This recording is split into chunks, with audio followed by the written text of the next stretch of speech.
Hi friends, അസ്സാം വലൈക്കും. ബിസ്മി കിച്ചണിലോട്ട് എല്ലാവർക്കും സ്വാഗതം. ഇന്ന് നമ്മൾ റോബസ്റ്റ പഴം കൊണ്ട് വളരെ സിമ്പിളായിട്ട് നല്ല വെറൈറ്റി ആയിട്ടുള്ള ഒരു അടിപൊളി സ്നാക്കാണ് കേട്ടോ തയ്യാറാക്കി എടുക്കുന്നത്. എങ്ങനെയാണെന്ന് നോക്കാം. അതിനായിട്ട് ഞാൻ ഇവിടെ എടുത്തിട്ടുള്ളത് 2 റോബസ്റ്റ പഴമാണ്. റോബസ്റ്റ പഴം തന്നെ വേണമെന്നൊരു നിർബന്ധമല്ല. നല്ല തോലൊക്കെ കറുത്ത് പഴുത്തിട്ടുള്ള നേന്ത്രപ്പഴം ഉണ്ടല്ലോ, കുട്ടികളൊന്നും കഴിക്കൂലല്ലോ. അങ്ങനത്തെ പഴമൊക്കെ ഉണ്ടെങ്കിലും ഈ ഒരു സ്നാക്ക് ഉണ്ടാക്കാൻ അടിപൊളിയാണ് കേട്ടോ. ഇനി ഇതിലേക്ക് ഞാൻ ഒരു ബൗൾ എടുത്തിട്ടുണ്ട്. അതിലേക്ക് ഒരു മീഡിയം വലിപ്പമുള്ള സവാള ചെറുതായിട്ട് കട്ടാക്കിയതും 2 തണ്ട് കറിവേപ്പിലയും പിന്നെ ഒരു അരക്കപ്പിൻ്റെ അടുത്ത് വരുന്ന തേങ്ങയും കൂടി ചേർത്ത് കൊടുത്തിട്ടുണ്ട്.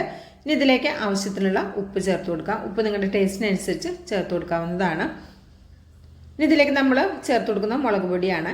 ഒരു 1/2 ടീസ്പൂൺ മുളക് പൊടിയൊക്കെ ചേർത്ത് കൊടുക്കാം. ഒരുപാട് എരിവൊന്നും ആവശ്യമില്ല, ജസ്റ്റ് ചെറിയൊരു എരിവ് ഉണ്ടായാൽ മതിയാകും. അപ്പോൾ ഈ മുളക് പൊടിയും കൂടി ചേർത്തിട്ട് എല്ലാം പാടെ കൈകൊണ്ട് നന്നായിട്ടൊന്ന് തിരുമ്മി യോജിപ്പിച്ചെടുക്കാം. ഇനി നമ്മൾ ഇതിലേക്ക് ചേർത്ത് കൊടുക്കുന്നത് കടലമാവാണ് കേട്ടോ. ഒരു 2 ടേബിൾ സ്പൂൺ കടലമാവ് ഇതിലേക്ക് ചേർത്ത് കൊടുക്കാം. ഞാൻ ഈ പറഞ്ഞ അളവിൽ എടുക്കുമ്പോൾ എല്ലാ ചേരുവയും ഈ രീതിയിൽ എടുക്കുക. കൂടുതൽ എടുക്കുന്നുണ്ടെങ്കിൽ എല്ലാ അളവും കൂട്ടിയെടുക്കണം കേട്ടോ. പിന്നെ ഞാൻ എടുത്തിട്ടുള്ളത് അരിപ്പൊടിയാണ്. നമ്മൾ പത്തിരി നൂലപ്പൊക്കെ ഉണ്ടാക്കാൻ എടുക്കുന്ന അരിപ്പൊടിയാണ്, വറുത്ത അരിപ്പൊടി. അത് 1 കപ്പോളം ചേർത്ത് കൊടുത്തിട്ടുണ്ട്. ഇനി ഇതെല്ലാം പാടെ കൈകൊണ്ടൊന്ന് മിക്സ് ആക്കിയതിന് ശേഷം നമ്മൾ ഇതിലേക്ക് ഒരു കോഴിമുട്ട കൂടി ചേർത്ത് കൊടുക്കാം. കോഴിമുട്ട ചേർക്കുമ്പോൾ നല്ല ടേസ്റ്റ്, ഒരു പ്രത്യേക ടേസ്റ്റാണ് കേട്ടോ. ഒരു കോഴിമുട്ട കൂടി ചേർത്ത് കൊടുക്കാം. എന്നിട്ട് ഇതെല്ലാം പാട് കൈകൊണ്ട് നന്നായിട്ടൊന്ന് യോജിപ്പിച്ചെടുക്കാം. ഇതൊരു പാകത്തെ എരിവേ ഉണ്ടാവുള്ളൂ. നമ്മൾ പച്ചമുളക് ഒന്നും ചേർത്തിട്ടില്ല. നിങ്ങൾക്ക് പച്ചമുളക് വേണമെങ്കിൽ ചേർക്കാം. പിന്നെ മുളക് പൊടി അല്പം വേണമെങ്കിൽ കൂട്ടി ചേർക്കാം, എരിവ് വേണമെന്നുണ്ടെങ്കിൽ കേട്ടോ. പിന്നെ ഇനി ഇതിലേക്ക് ഒരു 2 ടേബിൾ സ്പൂണോളം വരുന്ന വെള്ളം ഒഴിച്ചു കൊടുക്കുക. വെള്ളം ഒഴിച്ചു കൊടുത്തിട്ട് ഇതെല്ലാം പാട് നന്നായിട്ടൊന്ന് മിക്സ് ആക്കി എടുക്കാം കേട്ടോ. ഒരുപാട് വെള്ളത്തിൻ്റെ ആവശ്യമില്ല. നമ്മൾ മുട്ടയൊക്കെ ചേർത്തതുകൊണ്ട് അതിൻ്റെ നനവിൽ നമുക്കിത് കുഴച്ചെടുക്കാൻ പറ്റും. പിന്നെ അപ്പോൾ ഒരല്പം കുറവുണ്ടെങ്കിൽ മാത്രമാണ് ഒരു 2 ടേബിൾ സ്പൂൺ വെള്ളം ചേർത്ത് കൊടുത്തത്. അപ്പോൾ ഈ രീതിയിലൊന്ന് കുഴച്ചെടുത്താൽ മതി. ഇതിവിടെ മാറ്റി വയ്ക്കാം. ഇനി നമ്മളിവിടെ നേരത്തെ എടുത്തിട്ടുള്ള 2 റോബസ്റ്റ പഴം നമുക്കൊരു പാത്രത്തിലേക്ക് പൊട്ടിച്ചിട്ട് കൊടുക്കാം. ഞാൻ നേരത്തെ പറഞ്ഞ പോലെ തന്നെ നല്ല തോലൊക്കെ പഴുത്ത് കറുത്ത് പോയിട്ടുള്ള പഴം കുട്ടികളൊന്നും കഴിക്കാതെ വലിച്ചെറിയൂല്ലേ, അതൊന്നും അങ്ങനെ ചെയ്യേണ്ട. അങ്ങനത്തെ പഴമാണെങ്കിലും ഇത് റെഡിയാക്കി എടുക്കാം കേട്ടോ. ഇപ്പോൾ റോബസ്റ്റ പഴം തന്നെ വേണമെന്നില്ല, നേന്ത്രപ്പഴം ഉപയോഗിക്കാം. നല്ലോണം പഴുത്ത ചെറുപഴം ഉണ്ടെങ്കിൽ അതും ഉപയോഗിക്കാവുന്നതാണ്. അപ്പോൾ ഇതേപോലെ നമുക്ക് ഒരു ഫോർക്ക് കൊണ്ട് നന്നായിട്ടൊന്ന് ഉടച്ചെടുക്കാം. വീഡിയോ ഇഷ്ടമാകുകയാണെങ്കിൽ കാണുമ്പോൾ തന്നെ ഒരു ലൈക്ക് തന്ന് സപ്പോർട്ട് ചെയ്യാൻ ആരും മറക്കരുത്. അതുപോലെ തന്നെ നിങ്ങളുടെ വിലയേറിയ അഭിപ്രായം കമൻ്റായിട്ട് അറിയിക്കാനും മറക്കരുത് കേട്ടോ. അപ്പോൾ ഈ രീതിയിൽ നന്നായിട്ടൊന്ന് ഉടച്ചെടുത്തിട്ടുണ്ട്. ഇനി ഇതുപോലെ ഒരു ചട്ടി അടുപ്പത്ത് വെച്ച് കൊടുക്കുക. ഇനി ഇതിലേക്ക് നമുക്ക് ഞാൻ ഓയിലാണ് കേട്ടോ ഇത് ചെയ്തെടുക്കുന്നത്. കുറച്ച് ഓയിൽ ഒഴിച്ച് കൊടുക്കുക. നിങ്ങൾക്ക് വെളിച്ചെണ്ണയിൽ വേണമെങ്കിൽ വെളിച്ചെണ്ണ യൂസ് ആക്കാം. അപ്പം നമ്മളിവിടെ ഉടച്ച് വെച്ചിട്ടുള്ള പഴം നമ്മൾ നേരത്തെ റെഡിയാക്കി വെച്ചിട്ടുള്ള കൂട്ടിലേക്ക് ഇട്ട് കൊടുക്കുക. എന്നിട്ട് എല്ലാം പാടെ കൈകൊണ്ട് നന്നായിട്ടൊന്ന് മിക്സാക്കി എടുക്കുക കേട്ടോ.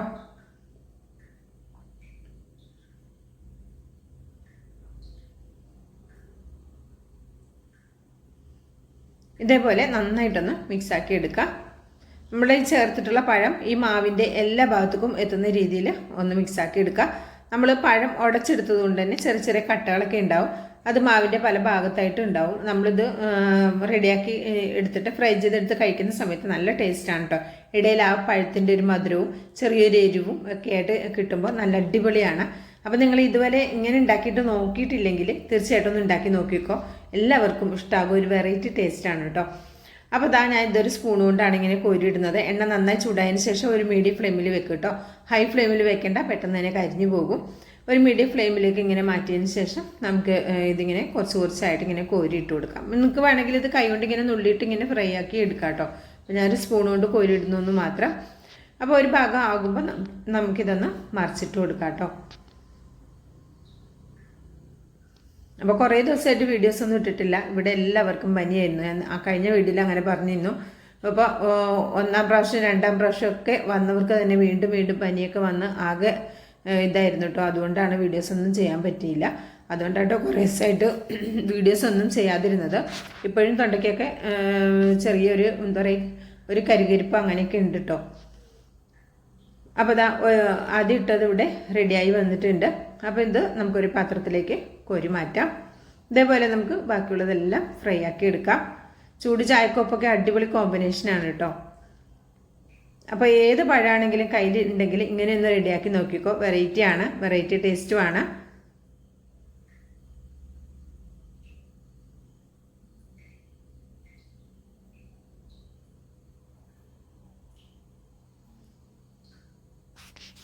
ഇതേപോലെ നമുക്ക് ബാക്കിയുള്ളതെല്ലാം ഇതേപോലെ ഫ്രൈ ആക്കി എടുക്കാം. ഒരുപാട് ഓയിലിൻ്റെ ഒന്നും ആവശ്യമില്ല, കുറഞ്ഞ ഓയിലിൽ തന്നെ നമുക്കിത് റെഡിയാക്കി എടുക്കാവുന്നതാണ്.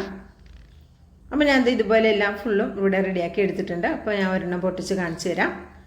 ഇത് അരിപ്പൊടി ചേർത്ത് വിചാരിച്ചിട്ട് നല്ല ക്രിസ്പിയൊന്നും അല്ല, നല്ല സോഫ്റ്റ് തന്നെയാണ്, നല്ല സൂപ്പർ ടേസ്റ്റാണ് കേട്ടോ. അപ്പോൾ ഇഷ്ടമായിട്ടുണ്ടെങ്കിൽ തീർച്ചയായിട്ടും ഒന്ന് ട്രൈ ചെയ്ത് നോക്കുക, അഭിപ്രായം അറിയിക്കുക, ലൈക്കും ചെയ്യുക കേട്ടോ. ബിസ്മി കിച്ചൺ എന്ന യൂട്യൂബ് ചാനൽ സബ്സ്ക്രൈബ് ചെയ്ത് കാണുന്ന എൻ്റെ എല്ലാ പ്രിയ കൂട്ടുകാരും ഒന്ന് സബ്സ്ക്രൈബ് ചെയ്ത് അടുത്ത് വരുന്ന ബെല്ലൈക്കൺ ഒന്ന് എനേബിൾ ചെയ്ത് വെച്ചാൽ മാത്രമേ നമ്മളിടുന്ന വീഡിയോസ് നോട്ടിഫിക്കേഷൻ ഞങ്ങളിലേക്ക് എത്തുള്ളൂ. ഇൻഷാ അല്ലാഹ് അടുത്തൊരു വീഡിയോ ആയിട്ട് വരാം. എല്ലാവർക്കും നന്ദി, നമസ്കാരം.